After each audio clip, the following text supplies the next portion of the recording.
Hello guys, myself Sok and welcome to our channel 2 Noobs. Today here we're gonna have a first review on a laptop, and so without wasting any time, let's begin.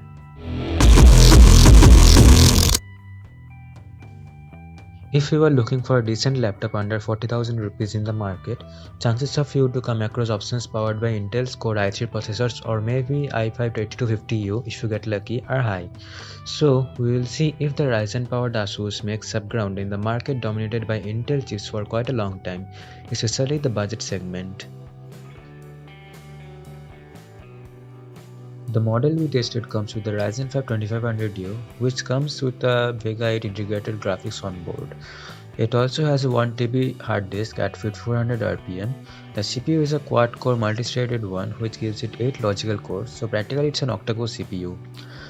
It carries the genes of Zen 2 architecture of AMD and comes with some pretty flashy features like the Radeon FreeSync, SenseMe and even DirectX 12 supported, which are good and useful if the need arises.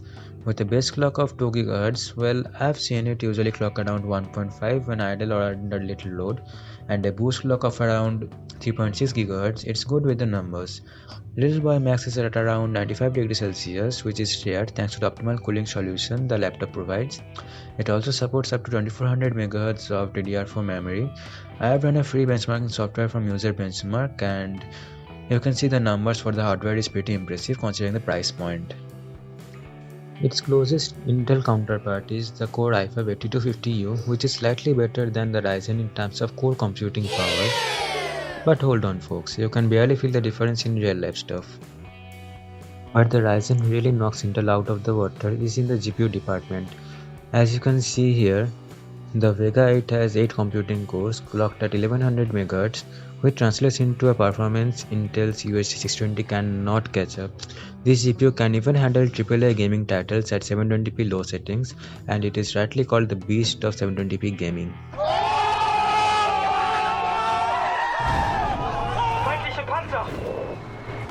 Here you can see it running Battlefield 5 at 720p low settings with reasonable CPU usage and moderate temperatures, even while recording. The game is level at all times without recording the game. Usually it stays around 30 FPS mark, according to many, which is the minimum FPS for playability. But for me, anything above 24 frames per second is considered okay, for the fact that most of the movies or any commercial video that you see is recorded at 24 FPS.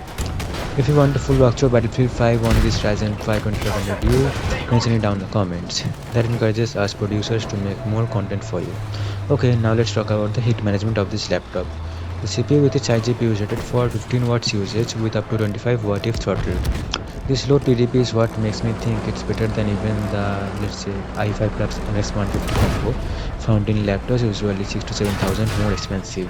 Okay, don't run down upon me with your hatred, let me tell you the reason why you think so. The i5 has a TDP of 15 watt and the MX150 has an additional 25 watt consumption, making it a total of 40 watt, more than double that of the Ryzen, that too for a little increase in graphics performance.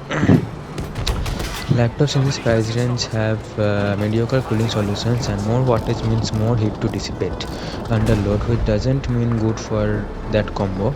Some may think that 1 GB of onboard graphic memory is inadequate enough, but mind you, the game is running at on that 1 GB memory itself without any major issue. Okay, but for those who think 1 GB is not adequate, then do consider the fact that the iGPU shares memory from the RAM and allots 1/8 of the RAM for graphics memory. So if you buy a 8 GB model, add another 8 GB 2400 MHz stick to it, that makes for 16 GB RAM, and hence it allots 2 GB of graphics memory to the GPU. Simple maths, which still stays cheaper than the i5 and MX150 combo. Let me remind you, this Vega 8 GPU is at par, if not better, than the MX130, which is also a dedicated GPU unit. So the Vega GPU holds its stance good with head held high. However, the CPU heats up above 75 during rendering jobs. I don't know why. Let's come to Battlefield 4 now. And here you can see it is comfortably handling it at well playable frame rates at medium to high settings by default. Now there's a thing about Ryzen CPUs is that they have slight performance boost in dual channel memory configuration. The system we are testing is actually a 4GB model with an additional 4GB stick, making it a dual channel 2400MHz configuration. Moreover, we added a WD Green 120GB M.2 SSD for fast boot up and shutdowns, and we only have our Premiere Pro and After Effects installed on SSD, rest are on the spinning drive. The M.2 slot is a boon at this price range, and even after adding the SSD, which I'll give a link in the description below, it came cheaper than equally performing Intel counterpart. In non-gaming scenarios as well, the Lappy felt snappy while working on Premiere Pro with After Effects and Chrome open in the background with 5 to 6 tabs opened. Really man, I'm in love with AMD right now. Please don't disappoint us anytime in the future. Anyway, let's move on. Let us come to the second most important aspect of any laptop, the display. It's pretty average in quality at this price range. The panel is a 1080p 15.6-inch TN display at 60Hz. Viewing angles are good for a single user, but not when a bunch of people are at your lap staring at it. Getting a full HD panel at this budget is impressive as well.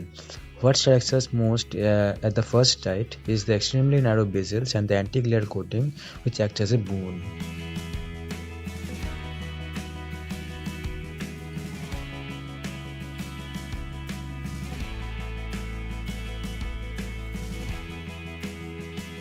Here is a long exposure shot of the black screen, showing up light leaks from the panel.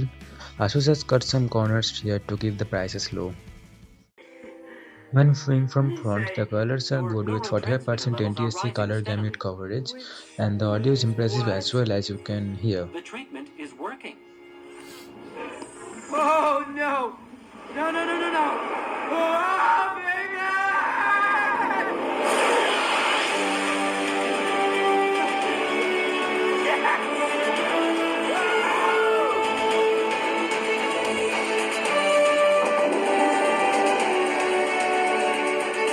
Audio is pumped out from a Sonic Master tuned twin 2.5 watt downfiring speakers at the bottom, which is accompanied with 4 anti-skid rubber pads and also the inlet for cooling. On the port side, we have the power port, RJ45 Ethernet port, a full-sized HDMI port, USB 3.2, and even a Type-C port.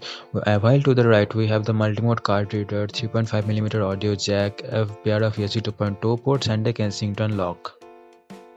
To the rear, we have a neatly finished exhaust vent, which gives a nice aesthetic feel to the laptop, which itself sports a solid build quality, albeit a little skin flex.